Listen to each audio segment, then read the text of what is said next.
thank you again for coming here with us tonight. I'd like to welcome you to another presentation of the Issues Room.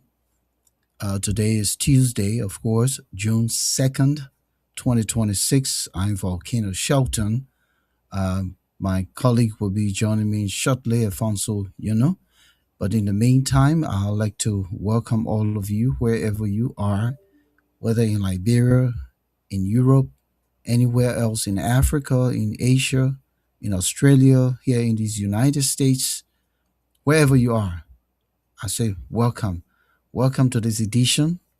Tonight, we will be looking at two important things on the topic for discussion. We want to talk about the 285 yellow machines that have arrived in Liberia. Distribution, of course, begins June 29th, and what it would do for the country in terms of road development, infrastructural development. But we also want to look at a code of conduct for government officials.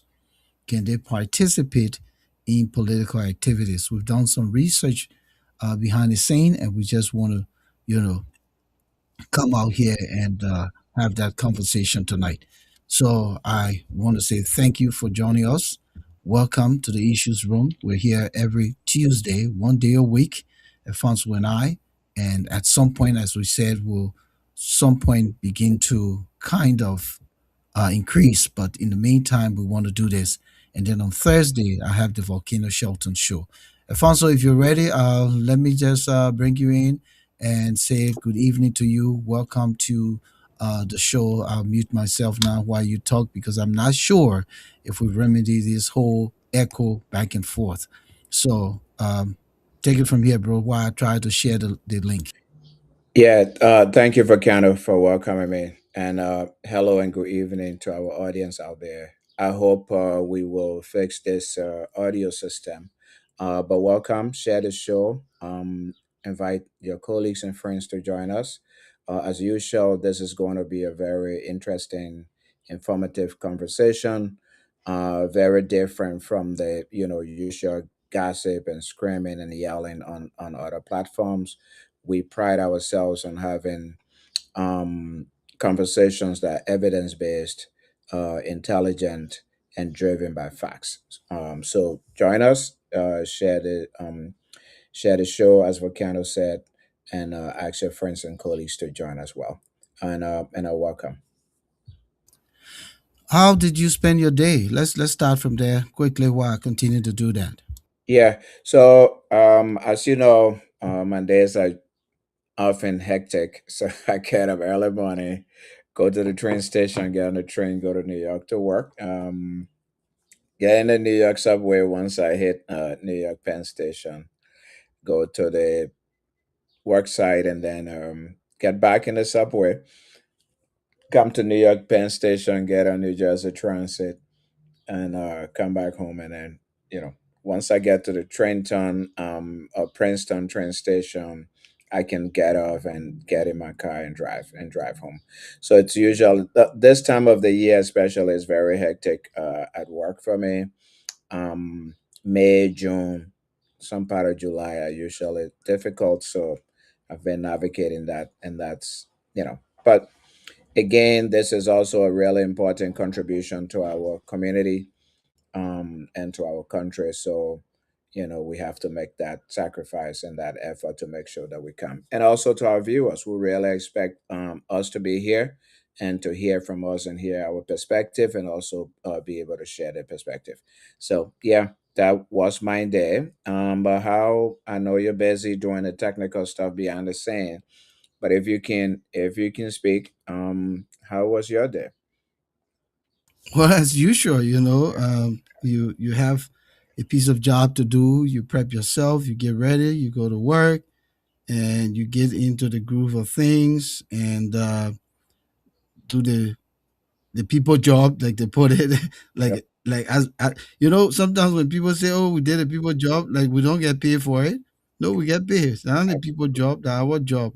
Absolutely. We get paid for it. But yeah, Absolutely. so I get to do that Hmm. and do it to the best of my abilities. As you and I know, what we do it with credibility. We do it with evaluation. Mhm. We do it with commitment, Yep. dedication. That's the difference in working in a structured society, and especially at a job that requires a lot more from you Yep. on a professional, uh, way. And so we try to do that and keep that pulse at work. But yeah, so that was part of my day.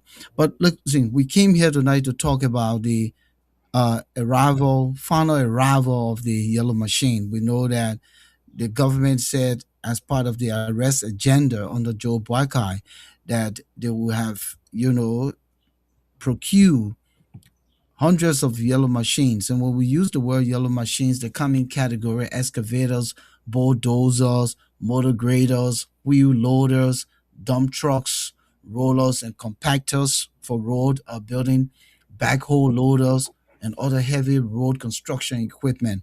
Because the president said that on his agenda, that's a critical piece, and he wanted to make sure that he takes care of the road pieces in the country.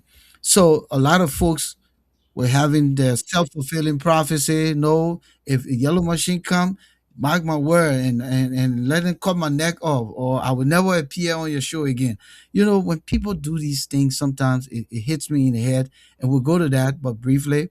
So I just wanted to say this is where we start the conversation. The second part of our conversation tonight is the code of conduct for government officials. Again, they participate in political activities. I looked at the code of conduct that was established in 2014. We'll review some of the subtleties of it, and then we can discuss that. So I'm hoping that what you're doing is you're also sharing the show. But just wanted to give you a teaser. I have research a few things here that when we go into the conversation, I can set the stage if you're ready so we can begin. So, the government of Liberia has announced that all 285 yellow machines, heavy duty road construction, and earth moving equipment have now arrived in the country, completing a major infrastructure procurement program under the administration of President Joseph Boakai. Accordingly, those things that I named, the excavators, the bulldozers, the motor graders, the wheel loaders, the dump trucks, and a lot of other things. The key facts here is that the first shipment of 137 machines um, arrived in February of 2026. Additional shipments followed, and the final batch arrived on May, or rather in late May this year, bringing the total to 285 yellow machines. The equipment is expected to be distributed across all 15 counties to improve road connectivity, farm to market roads, and transportation infrastructure. Government officials have indicated that deployment to these counties is scheduled to begin this June, and you said the date is June 29th. Supporters view the arrival as a significant step toward improving Liberia's road network and reducing dependence on private contractors, while critics have continued to raise questions about the procurement and the financing process. In summary, the full fleet of 285 yellow machines have arrived and is expected to be deployed nationwide for road construction and maintenance across the country. Yep. Thank you. Definitely, definitely. To me, Volcano, having started a little bit about development, I think this is a big deal. If these equipment are managed very well and put to the use that the government has said that they will put them to, I think this will mark a major, major, major milestone in Liberia's infrastructure and economic development. I know in the past people have said, which you alluded to, oh, government was is incapable of bringing the yellow machines, and then it came to, oh, where they got the money from, which is legitimate, which is a legitimate question in my view, but people also started asking sarcastic and uninformed questions like the yellow machine will eat, etc., and those type of things. The yellow machines, again, as I said, if put to their rightful use, will be a game changer in Liberia. I was reading something from the UNDP, which said that, and I'll quote it here: Road networks are the backbone of economic productivity in developing countries. They drive GDP growth by slashing transportation costs. They link local producers to global markets and enable labor mobility. What does that mean? So somebody who was bringing an old lady who made her farm in Nimba and wanted to bring her produce to market from Tapita, but had to stay on the road for a week or two or three with her pepper or her beta ball or stuff, might lose maybe half, if not all, of her produce, might not have access to market. And so what happens? Either she's unable to sell the produce or she sells it at a very low price in the village because she can't bring it to market. So road network enables these local producers to gain access to global markets. And if you read about LPMC in Liberia Produce Marketing Corporation. They used to go to those towns and villages. President Tolbert put into place farm to market roads. So that people were able to drive over there and buy the people cocoa and coffee and bring it to town. That was giving them access to the global cocoa and coffee market. And so I think road network is extremely critical to our economic development. It's important in terms of our infrastructural development, and it's also important for other factors. Healthcare. Um, I, I read something maybe a year or two ago where a pregnant woman was in labor, had complications in childbirth, and she needed to be transported from the local clinic to a referral hospital. The roads were horrible, and she passed and died on the road because the roads were bad and she couldn't get to the referral hospital in time. When we have good roads, it gives people more access to better healthcare as well. So labor mobility. One of the reasons why people are clogged up in urban centers is that there are no roads going to rural places. There are no electricity in rural places. There are no services in those places. So when the roads are open and people are able to move back and forth, that's labor mobility. You see people leaving from Monrovia and going to other places to teach. That the people who even leave Monrovia and actually drive to Kakata and teach at BWI and come back to Monrovia. They live in Monrovia, they live in the middle of the road and they go and teach. So it also increases labor mobility, which contributes to the economy and to GDP growth. Let me end on this final statistical note. UNDP says every 1% increase in road density is associated with 3% increase in GDP per capita. What is GDP per capita? Productivity of the population, productivity of the people engage in work and activities, because now they know that their labor will not go in vain, that whatever they produce they'll be able to sell and bring to market, and that increases the country's economic economy. So the yellow machine will eat. Yes, we can eat yellow machines. Yellow machines will make us find food to eat. Yellow machine will make sure that we go and find jobs. And I also heard that the are training or have already trained about 1,000 people across the country to manage the yellow machines, to manage the areas where the yellow machines will be kept, to manage the fuel depots for the yellow machines, etc. So that's direct in labor. We call it direct employment. And from that direct employment, you're also going to get indirect employment, because those people are going to spend their money that they earn in those shops. People will go, the people, to hire people to work for them. They'll spend the money in the shops and stores, etc. The shop owners will go and buy more goods and services. Productivity, economic activity increases, and that's how you expand the economy. So this is a big deal in my view.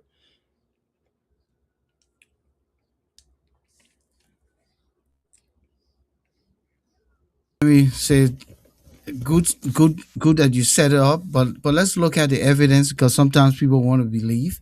As you and I know that our people, they tend to not believe anything. So I just wanted to kind of put the evidence out here that the yellow machines are here. So let me just go to that clip quickly and roll it.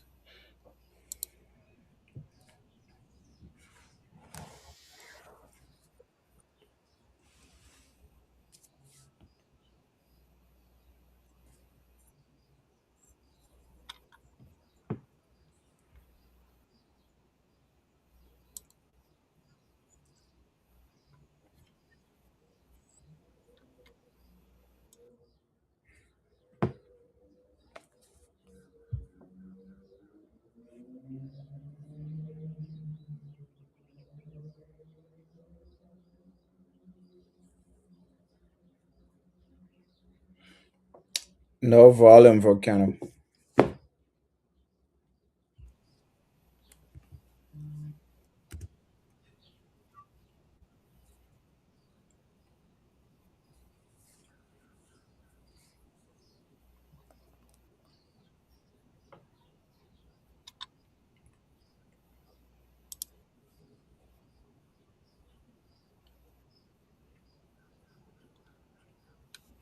You said there was no volume. I wasn't hearing the stuff here. Could have been from your end because um, Okay. whatever the situation was, maybe you. That's good. That's good. Let it keep going. No, I just ended it, but at least it showed the Okay. evidence that the yellow machine came. Yeah. One of the people who said that if the yellow machine came, he should never appear on a show. I don't know whose show it was, but I believe it's the guy they call what's the name, Isaac Doe, who was one time a deputy minister at the Ministry of Youth and Sports. But these are the guys who go on Spoon Network, and instead of calling a spade, and appreciating the things that are being done, because at the end of the day, the roads that will be developed as a result of these machines, whether you're from CDC, whether you're from CMC, whether you're from MPC, whether you're from LANO, NPP, Unity Party, Independent, whatever, you're still going to benefit it. So when a government is doing something, just give the praise where it's due, rather than sit there and believe that you have the self-fulfilling prophecy to say that this is never going to happen. You remember the woman who said, when if the road was developed in, I think, Foya, they might cut her neck off. You make that kind of statement, then when people look for you and call your neck off, then what do you do? or or Ellen Johnson Sirleaf, who said, "If Baga become president, let hair grow in my palm." If I were President Baga, I'll bring Ellie and we'll grow that hair in her palm. We'll grow the hair there. Let it, because that's what she asked for. Let grow the hair in her palm. But we need to appreciate the labor that's being done. While it is true that a lot more should have been done over the course of our existence as an independent republic, but unfortunately, like we said, that George Weah could have done more. But the small he did, and the enough that they took will take the small, because they could have taken everything. They took 25, what, 16 billion and 25 million plus all the other monies and all the other wealth. But at least he put Invisible Park, at least he put PHP Park 14 military hospital. Now we can live with that. Maintenance wise, if we take care of it, it will last through, if a few years or several years, put it that way. But let's give credit to where it's due. If the yellow machines are in the country, like you said, Alfonso, they should be put to use for the intended purpose. Someone should not personalize the intended into the contractor machine, because we need role in this era. So the community put the money together, then they come to you. You put the money in your pocket. You take the same fuel that government provided, and you go there and you grade the role. Or a private company came, they did a concession deal with the government. Instead of them putting all that in the contract, they don't do it. Then they bypass the system and come to you. Then you go grade a road to lead to their mining site. Then they hauling from the country. They causing the road to be damaged. Then you go there, you fixing it on a night, on the cover of night, and then you collecting the money. That's what we don't want. Yep. And if I were part of the opposition, that's precisely where my criticism would be. That's precisely where my focus would be. We thank the government of Liberia for bringing in these yellow machines. We appreciate the intention, what they want to use the yellow machine for. If they are used for those purposes, XYZ will happen, and that will benefit everybody. However, we want to guide against these things. We want to make sure, as you said, that that they're guided, that they're safeguarded, that they're not used for personal interests and purposes of great road to people's farms or to people's big mansions that they build in the bushes. That's not what they were meant to do. We also do not want the fuel that's appropriated for those yellow machines to go to individuals or to be used for individual or personal purposes or for political reasons. Because people have the tendency of using these things to say, take the machine, go grade a road. So they can say, I built a road for the community, now you can vote for me. Or I did this, I did that. That's not what the machines are intended for. So if I were in opposition, rather than saying, come cut off my head, or if yellow machine come beat my butt or send me to jail, I will be trying to advocate for these safeguards to be put into place. To say the machines should be used for the intended purpose. We all should work together to safeguard them, or even put together a task force that will watch the yellow machines. Because my understanding is that distribution will start on the 29th of June, as you said earlier. And it will start from the southeast of the country, knowing that the southeast is the most affected when it comes to bad roads and stuff. Distribution will start from the southeast.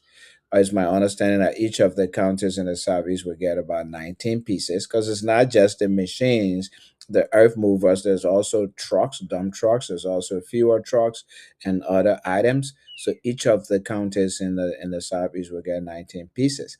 So if I were on the ground and they brought machines and put them in a place, maybe public works center in Tapita, I will want to watch out for those machines and make sure that they're not disappearing at night to go do, or in the evenings or weekends to go do other people's work. That people are not stealing the fuel.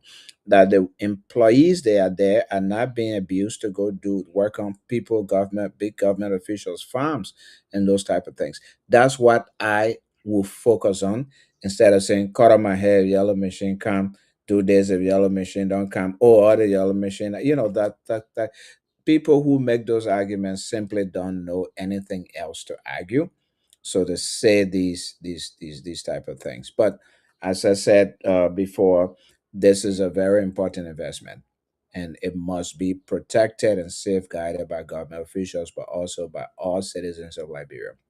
I'm gonna make sure that what they intended for is done.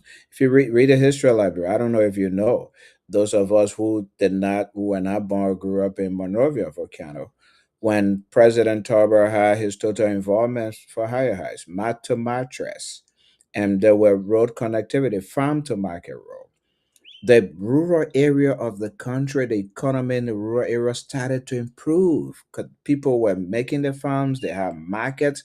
LPMC were going there and buying their produce. People started building houses, buying cars, investing in things, making bigger farms, and those type of things. And that is what this could lead us to, if not more, if they are safeguarded and if the right things are done. So, as you said, let's put right where right belongs. Let's praise this administration for this massive investment. Let also, as citizens, support them to achieve the aim and objectives, but also do our work to safeguard and protect the investment because it's public resources. I think one of the things that we always brag about is who does the biggest thing. So now the 285 earth moving equipment is the biggest thing, right? Let's put it that way. This is the first of its kind in the history of the country to bring this number of machines. I don't know of anywhere that it was announced that any government prior to this government did this. So it means that President Bouaka may have looked at the situation for over the years, the number of paved road we have in the countries, the number of dirt road we have in the countries, the care and all of those things, and that's why he brought us in. We were talking behind the scene, and we said that one of the things that we thought would have been added to these yellow machine who have been the street cleaners. The one that looked like the big rock that circular, the circular Hmm. stuff Hmm. that goes Yeah. and sweep the street and all that sand and dirt. Because we have a lot of sand that just pile on the side of our roads, and I don't know where those sand can come from, but they also help with the erosion and the filthiness of the road. So hopefully the president and those who are involved with this Brownie Samukai, since you're not going to be the czar over the machines, it would be my hope that we'll start to look at something like that. Then we also want to make sure we can bring water tankers for fire service, because even building the roads to lead to nowhere, we say, if we don't have the other things that would protect those people, like the properties when there's a fire that starts, and you don't have fire trucks. That's no. It doesn't do well, right? To have the road and the fire truck will get there in 10 minutes, but there's no fire truck or there's no water truck, whatever you want to call it. So hopefully they can add some of those things in, because when you're addressing a situation that is of a pandemic in nature, you can't treat one side. You have to treat the whole sickness or the whole situation. And I think, yes, the truth is, they say you must crawl before you walk. But man, we've been crawling for almost 200 years. We need to run. We don't even need to walk. Liberia needs to run now. And I think that we can say hats off to the president and his team for living up to that promise. But we need more, because where we are, we cannot be satisfied right now. There's a lot of other things, important things, that should have been a part of the whole earth The moving package. machines Yeah. and what have you. I don't know how you perceive that. No, we had that conversation, and I agree with you, as particularly the issue with fire trucks, because when you're using machines that use fuel, gasoline, and all of those things, you have to be mindful that there might be an accident one day, that it might lead to fire, and so having fire trucks would have been a good thing. I don't know if they thought of it. I don't know if they thought it wasn't, to separate the investment in yellow machine, road building, earth moving machines from fire service, and put the money into fire service instead. I don't know what their thought was, but definitely at some point in this process, I think those safety equipment, water tankers, fire trucks, and other safety equipment are important. And a water tanker is for distribution, to Yeah. have distribution of water, because there are many places water yet has not reached. Like some hospitals, they don't have pipe-borne water and running water, except for reservoirs and stuff. But sometimes the water truck can feed those places, and it would be another important, part of the equipment that they need. Yep, safety is important. Now, my understanding from listening to the vice president speak about the yellow machines is that much of the yellow machines will be used in rural Liberia, for farm to market roads, road maintenance, and stuff like that. In major cities like Monrovia, Montserrado, and I think what he said was Montserrado, Margibi, like those places that are closer to the capital city, Monrovia. Um, the equipment would Public Works already has a number of equipment, so those equipment will be the primary source of cleaning up and cleaning the roads and maintaining the roads in those counties that are closer to Monrovia, that include Montserrado and Margibi County. The rest of the counties will distribution will be based on the size of the county, and and the number of roads that they have to maintain. So I it tells me that it did some studies, hopefully some feasibility studies.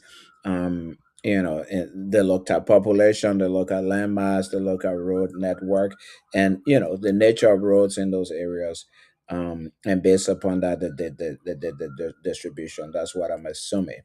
I hope that that they did that, and I hope again that they really also focus on those places that have been left behind for a very, very long time. There are many places that are left behind, and that's impacting our productivity and our economic survival. Everything in Liberia is about corruption, and Yep. I think you talked about it to some degree, that people will wonder how these things would be maintained, whether they will be used for the intended purpose.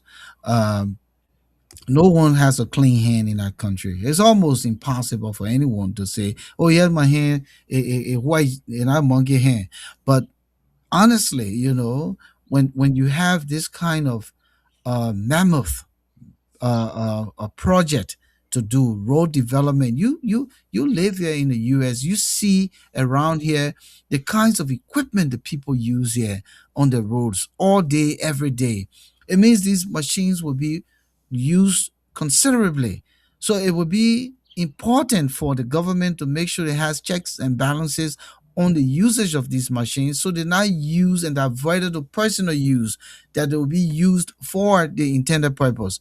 Because especially looking at Liberia with our kind of climatic condition, the seasons, how difficult it is in the rains, I mean, you can imagine how much will be put into maintenance. Today we look at the National Transit Authority, the NTA. Usually it used to be the MTA, Monrovia Transit Authority. Now they name it National. They give it a national name, but the buses are only sitting now. The old buses sitting now on Somalia Drive now, Japanese Friendship Highway, however they call it, Japanese Highway. But we always bring these things and we can maintain them. And you're talking those kinds of machines. Do you think we have the sophisticated mechanics who will be able to work on those machines and will be able to procure the parts in time if something like that happens? I know you said that, oh yeah, they mentioned uh, you speculated that they may have done feasibility studies and all of that, but we have a tendency, we get new car, we drive it until it start doing clack clack clack clack clack. We forget to change oil, we forget to do the maintenance. That's the nature in Africa. Do you think we're gonna see real good results from these machines, Alfonso? That's my hope, but I usually don't rely on hope, right? I mean, having been in advocacy for most of my life, I don't rely on hope. I rely on trusting. I think it was, I don't remember who said it, trust but verify. So let's trust, let's believe what they're saying, but let's verify. That means that we should be on their backs. We should be on their necks, make sure that they're doing the right thing. As you said, maintenance is extremely critical for any piece of machinery, particularly, these machines that will be doing a lot of work, building roads, maintaining roads, etc. They need maintenance, and they need the right people. What I would say is that I believe that Liberia has the trained manpower. The trained manpower. We just need to recruit them. Look, we have PWR that put up really good mechanics, heavy duty mechanics and stuff over the years. They still do that.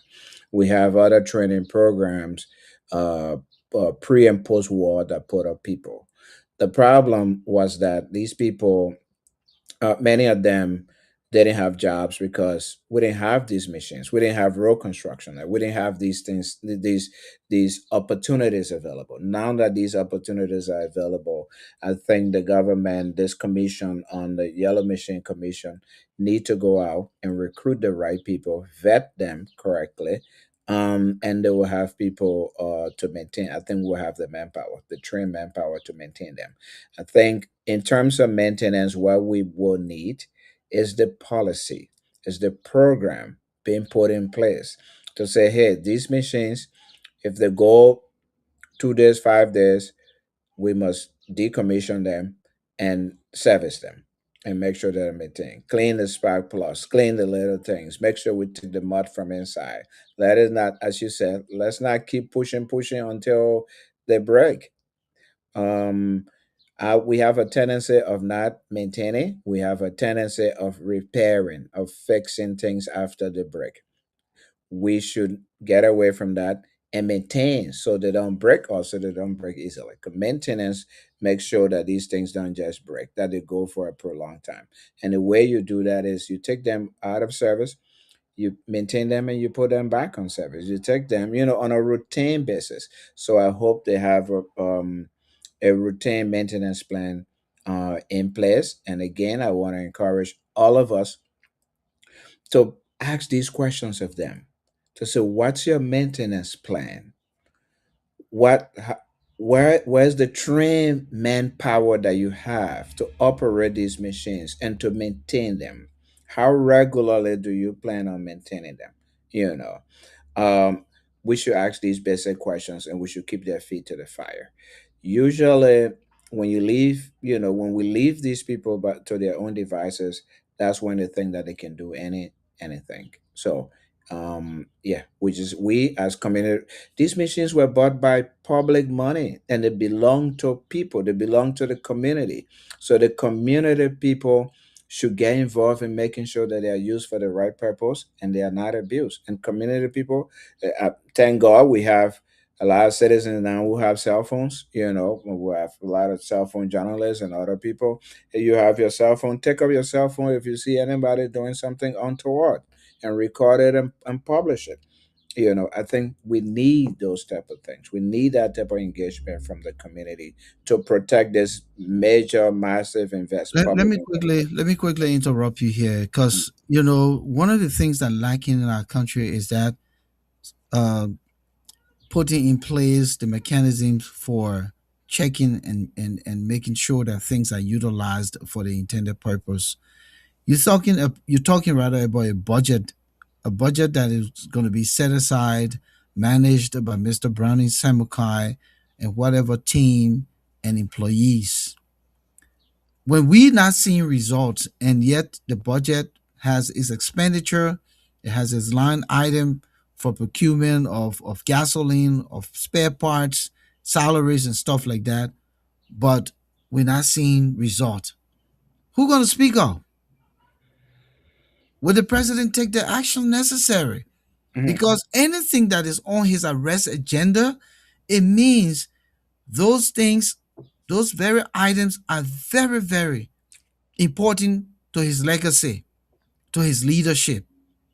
So when we see now that we put in the budget maybe $5 million for the yellow machine commissioner, or commission, or whatever you want to call it, the commission of yellow machines, then we look now 285 machines, but about 125 sitting and languishing, but the money was there. Nobody goes and check. We don't like to be audited. And if we come to be audited, sometimes the auditing firm does its work. It gets to a desk. That desk does not send it to the next desk, because the people who are audited, they're not corrupt. They're not either people money. Let me speak the Liberian English. They go to the very people who the report is on their decks. They get a uno cover up. It doesn't get to the place it's supposed to go. And then here we are. We sit there again. That government come out of power. The next government come with their own different thing. And that's what can suffer us, Alfonso. Yep. No, and I think you're correct. We need credible public servants, to manage the public resources. But we also need very vigilant citizens, because those public servants work for us, the citizens, and two, because the whatever they're managing, whether it's yellow machines or whatever they're managing, belongs to us, the citizens. So we have to do those two things. We have to say, no, we are your bosses. We hired you. You work for us. So you have to report to us on a regular basis what you're doing. We have a right to come and videotape what you're doing with this machine. We have a right to know how much lubricants you're using, and who's taking the lubricants. We have a right to know your budget. How much money you're spending on maintaining this road, because we're paying you and we're raising the money that's even maintaining the machines and fixing the roads. We have that right to know.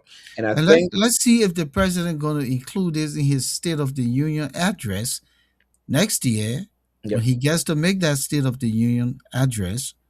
Um, is it State of the what? Of yeah, what is it, well, yeah, Sona? no, yeah, But it's not yeah, State of the Union. It's State of the no, what? state of the nation. Nation. Yeah, Okay, I'm giving him. it's I'm okay. giving him the Donald Trump beat. But anyway, the Sona, right? Let's Mhm. see if he's going to include that, because it should be part of his agenda. It should be part of the report that he gives to the citizen, what these machines have done from the commission, like you said, on June 29th, and its disbursement. And when they officially begin to work, let him be able to tell the Liberian people, from this point to that point, there was no road, but here's the road. Here's what we've done. We have not paved it, but at least it's compacted to a degree that is pliable. From this point to this point, here's what we've done. And that record should not be given to him without verification, like he's done or any president would do. To go out there and stand and speak on something that they really did not verify, they didn't do fact check with their Yep. insiders, with their confidants, and Yep. they just look like stooges Yep. reading a report that was prepared by speech writers without verification.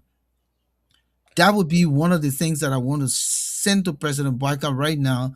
Please include the progress made when these machines are distributed across the country, what progress these machines made to the arrest agenda, especially the road component of your agenda.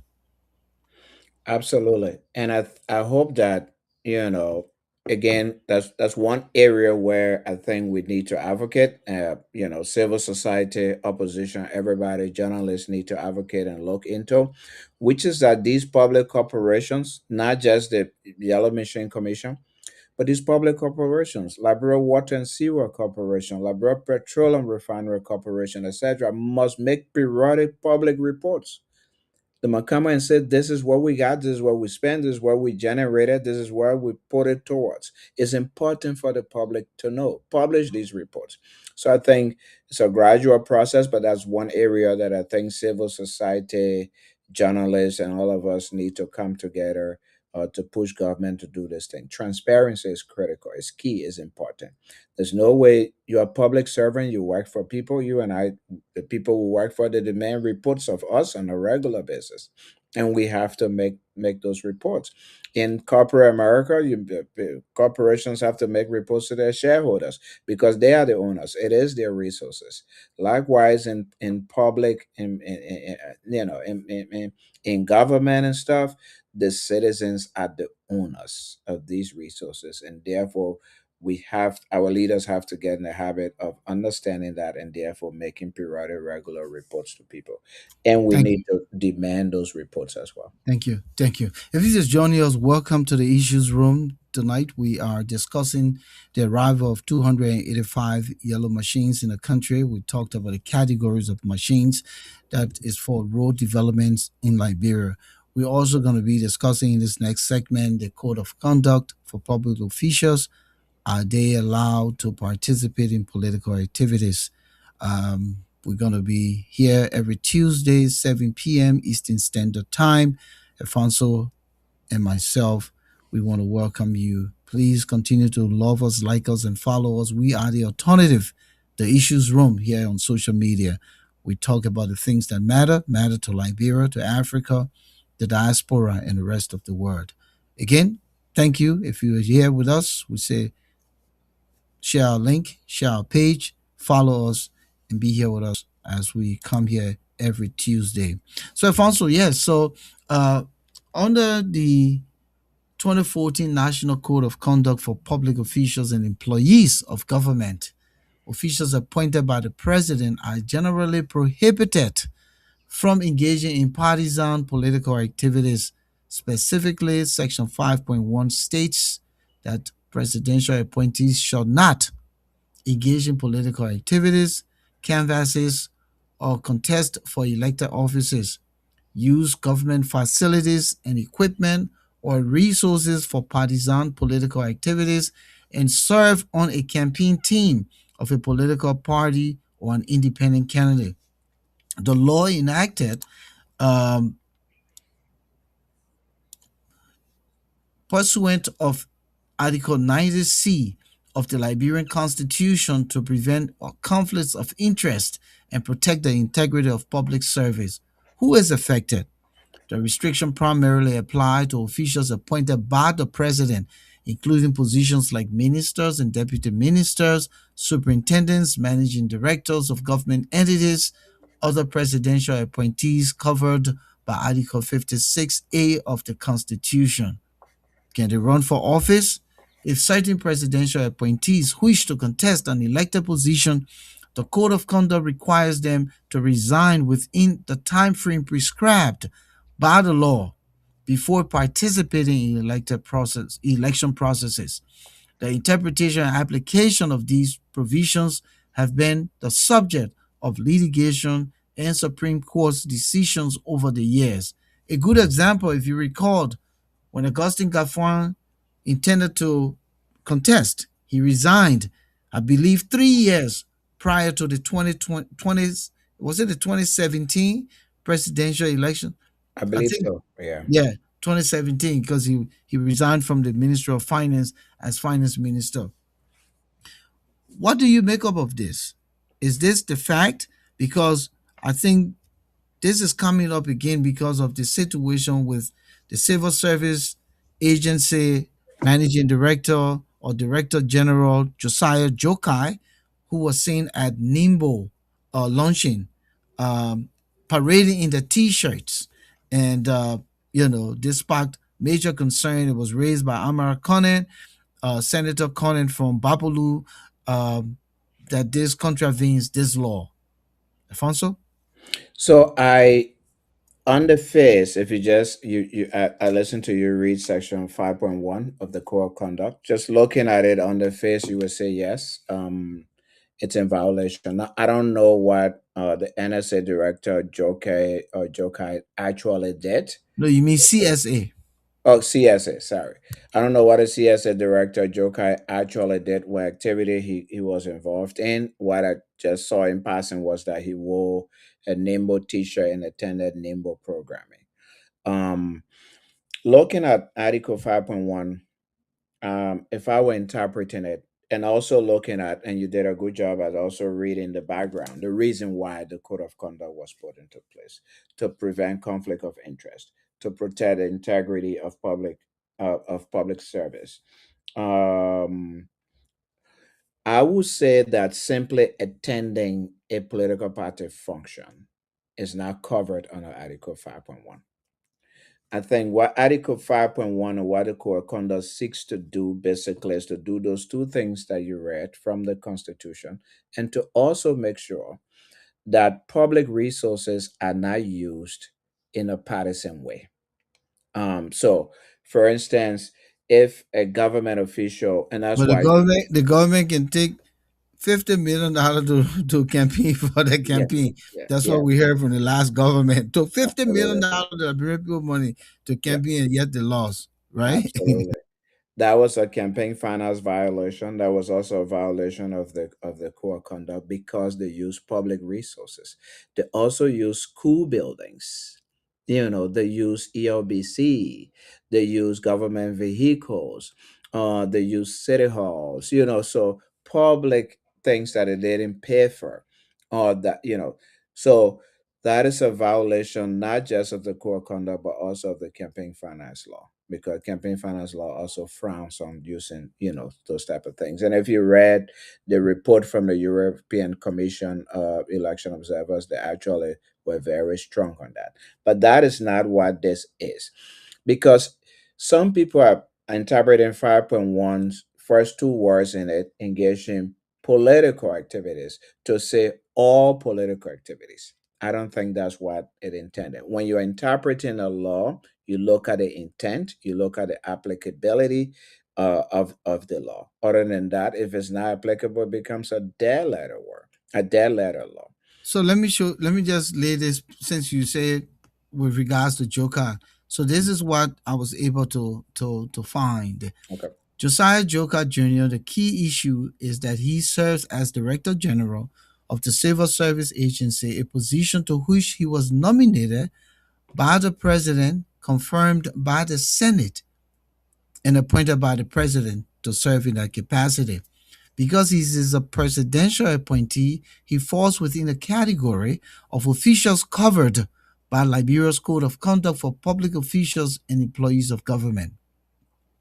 Activities generally prohibited under Section 5.1 Code of Conduct, a presidential appointee such as the CSA Director General may not serve on the political party's campaign team, campaign for a political party or candidate, canvass for votes, use government offices, vehicles, staff, funds, or other public resources for partisan political purposes, hold a leadership position in partisan political campaign activities while remaining in office, contest for an elected office without complying with the resignation requirements prescribed by the law.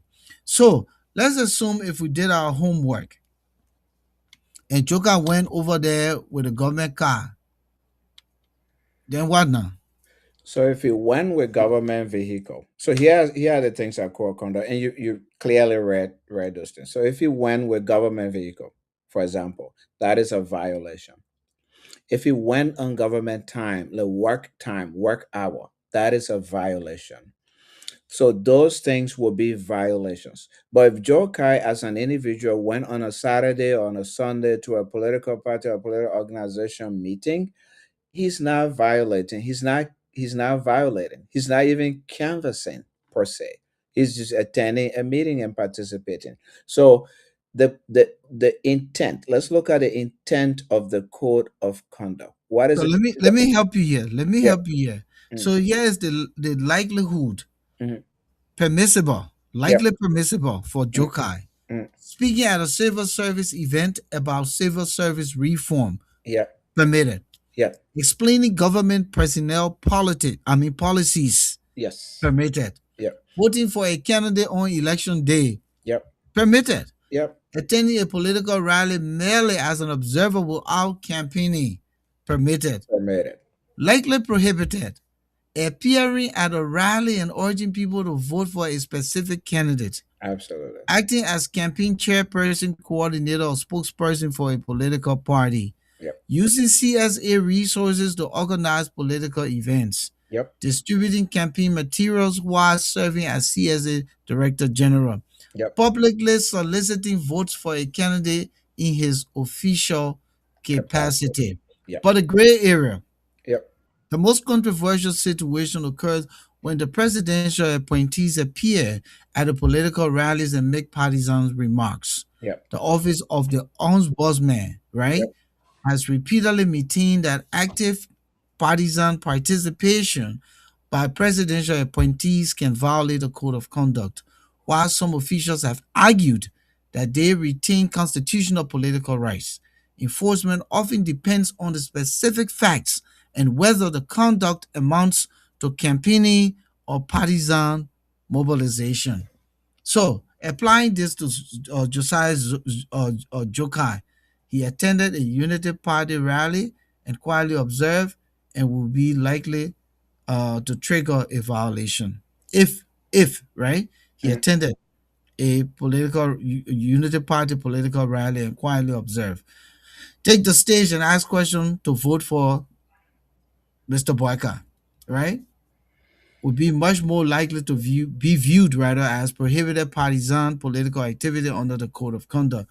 Seek election to a political office himself, he would need to comply with the code of conduct. But let's say that we know the purpose of NIMBO, right? Mhm. Is in support of President Boycott Yep. re-election. Yep. Yep. So wouldn't that be considered appearing in the regalia or a paraphernalia, whatever you call it, is in support that the optic, those who are working at the civil service see the big man Mhm. going in that camp of Nimbo, and Mhm. Nimbo's intent is to re-elect Buckeye. Mhm. What's the optics there? Wouldn't it be a persuasion of support? So I mean, you everything you just read actually answered that question. No. It might be people might see it as, oh, my boss is supporting Nimbo, so maybe I have to support Nimbo, or I can't be open in front of him in terms of my opposition to Nimbo or Unity Party or LAP or whatever. But it's not. We have to walk a thin line here, a thin line between respecting the constitutional rights of political appointees to participate, to exercise their freedom of association and freedom of expression rights, which is to participate with political parties and interest groups or whatever, and of avoiding conflict of interest and protecting the integrity of public service. So that's a thin line there, and that's why with everything you just read, it just stated no. Attending a political rally and not making speeches and not canvassing, or you yourself not running, are not necessarily violations of the code of conduct. because we are all political animals. And the Constitution and government, the concept of government encourages us as citizens to participate in political activities. If we define political activities as any and all political activities, then we're not even supposed to vote because voting is also a political activity. We're expressing an interest for a candidate and for a group, and we're casting our vote to support them. That is a political activity. But it's not So done the in the code of open. It's conduct not is done. not, It's not done in the open. Let me yeah. just say it- this quick before you continue in your lane. mm, According to the reports, National Independent Movement for Boakai, which is mm, NIMBO, mm, was launched as a political movement supporting President Boakai mm, and his anticipated 2029 re-election mm, effort. Right? mm, News accounts that uh, Jokai, Josiah Jokai attended the event, and that photos and videos show him wearing Nimbo attire, mm, singing and dancing and chanting political slogans with mm, supporters. mm. These actions prompted criticism by some lawmakers, including Amara Kone, who argued that CSA directors should not be engaging in partisan political conduct. So criticism, yes, people should criticize. People have a right to criticize, and we shouldn't stop or try to, obstruct people's right to criticize. But there's a legal matter. This is whether a law was violated and not violated. So we all can criticize and say, "Oh, the man not supposed to wear a t-shirt, or he tall, or he's black, or whatever." That's our criticism. When it goes before the law has to be interpreted. And when law is being interpreted, look at the intent of the crafters of the law. What did they intend to accomplish? Why was the law written? What is the problem that the law was written to remedy? Um, and what the law was written to remedy was to avoid conflict of interest, was to make sure that people don't use government time and resources to advantage one group over the other. It wasn't intended, again, to say that once you get a government job, become apolitical. Do not associate with any political group. And you did a very good job in your research where you said things that are not violations that are permissible and things that are not permissible. And attending a political rally and not speaking and not asking for votes and not that are permissible activities on the codes of conduct. Then there are impermissible activities. So if the only thing Mr. Jokai did was to attend this rally, didn't speak up to say vote for this person, wore the t-shirt, attended a rally, danced with people. I don't think he has crossed the legal line of violating the code of So let conduct. me help support your claim. Let me Yeah. help support your claim. If Joker merely attended the event as a citizen, Mm, that would be easier to defend as an exercise of his constitutional rights. yeah. If he actively promoted, mobilized supporters, campaigned, or publicly advocated for President Barker's re-election while serving as CIA General Director, critics could argue that this crossed into prohibited partisan political activities under Section 5.1 of the Code of Conduct. The stronger the evidence of active campaigning, right? Such as speeches, endorsing candidates, organizing supporters, or serving in a leadership role, the stronger argument that a code of conduct was violated. Now, that supports what you're saying. He didn't do any of these things, not speeches, not endorsing candidate, not organizing this nimble, not serving in a leadership role. Um, but he was there dancing and wearing a t-shirt and enjoying himself and doing the Zegwe. I don't know if they do Zegwe in I, UP. I, I I, I don't know. don't know. Now, if he also wore the Nimbo t-shirt and went to work, went to the CSA with Nimbo t-shirt, Nimbo cap, that gets very close to the line because that could be seen as, taking campaign materials to work site. That could be seen as intimidating people. That could be seen as using government facilities to campaign to send a message. Because when we wear these t-shirts and wear these caps, we are essentially sending a message. We are canvassing for votes. We're campaigning. We're telling you support us. That will cross the line, for instance. But if you just wore it at a rally, I don't think it crosses that legal line. Unfortunately, there are people who are saying once they say political activity, it means any, all, and every political activity. That's not what the core conduct and the framers of the core conduct intended. They differentiated those things: canvassing, making speeches, running for office yourself, etc. Those are the clear violations. But I don't think what he did, from what you read and told me, that it crossed that line. I don't, in my view. So then that means the code of conduct has its gray areas, and people need to be careful how to go about it, especially as we move toward 2029. Because there is a tendency for us to want, our jobs, to keep our jobs. And so Yeah. we don't pay attention to, certain things that govern us and how we carry ourselves. Mhm, So, mhm, what are some of the things, if you were to advise before we go and close, as we push this? Thomas Fowler, according to the code of conduct, once a person is elected, they're not answerable to the code of conduct mhm, because they were not a political appointee and mhm. they don't work for the government in the case of being a civil servant, even Yeah, though they are a branch in the government, but yeah. they're not answerable to the code of conduct. Mhm, So we can give a pass to Thomas Fala. mhm. But for the rest of those folks now who are appointed and trying to show that they love Boyka so much that they'll be risking, you know, uh, violating the code of conduct, what would you say to them? So firstly, let me begin by saying this: that Senator Amar Conan, I do not, I like his position, though I don't agree with him that the violation occurred. But I like the position. And why do I like the position? Is that all branches of government must be checks and balances on each other. That's really important for a democracy to thrive and to flourish. And I want to encourage civil society groups to also do the same. When you see a government official violating a law, including a core conduct, speak out, take them or and please punish them. perceived or Yep. perceived Or to be violated, perceived because violation this of the is law. what it appeared to Conan Yep. as perceivable.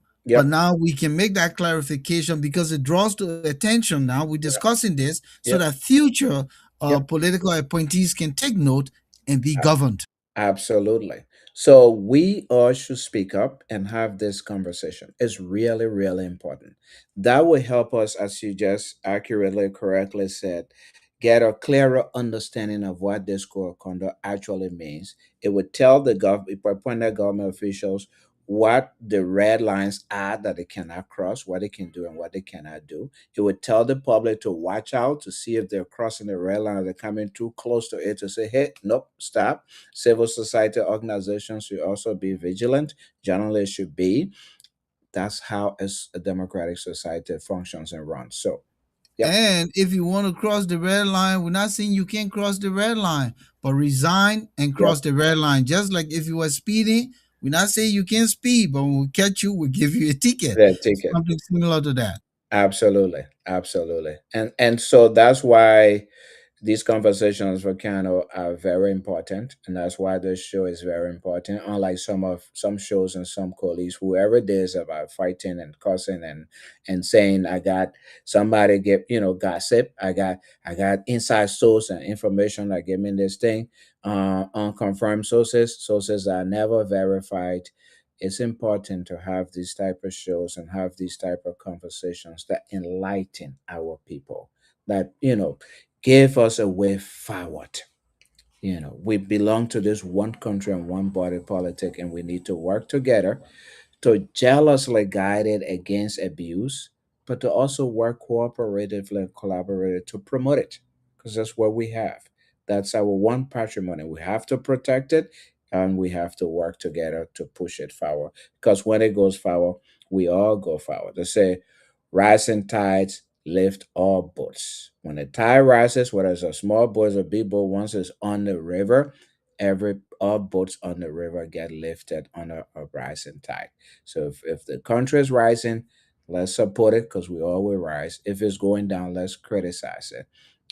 because if it goes down, we all go down with it as well. Thank you, Alfonso. I think we'll end here tonight. I know you always got something to handle I behind have the this scene. young lady, That's who what is I'm a track saying. who is a track star, and Yeah, she goes to track meets. So it's my job to pick her up yeah, from her yeah. track meets. Yeah. But yeah, man, listen, I want to thank all of you who participated and viewed the show tonight. I think we made some clarifications here on this code of conduct thing and the noise right now in Liberia regarding Joker's appearance. Um, we talked about the yellow machine, and I will be here on Thursday with the Volcano Shelton show. So until then, I'd like to say, my brother, we'll catch up. Let's try to see if we can tie it in tomorrow and work behind the and, scene on the and technicalities. Yeah, with work the out those technical things. And yeah, I with the would audio. suggest, they say about 140,000 Burkinabes have now entered Liberia, and people are concerned that's a national security stuff. Let's That's a include it. lot of human beings. Yeah, it's a lot of human. Let's And include I it did on our document it. discussion. I Yeah, did document it. We yeah, have to do a serious research to absolutely, look at that topic for next week. absolutely. Honestly, Yeah, I that's did it. document it. That's scary though. That is. Yeah. But thank you very much. Thank you, listeners, for joining us tonight. Share the show. Even after it, you can still go back and listen. And if you have any comments and concerns, come back to us tomorrow. Sorry, next show, and we can always respond to you. But thank you all for joining us and for supporting us. Thanks, Volcano. Thank Excellent you. work. Yeah. Okay.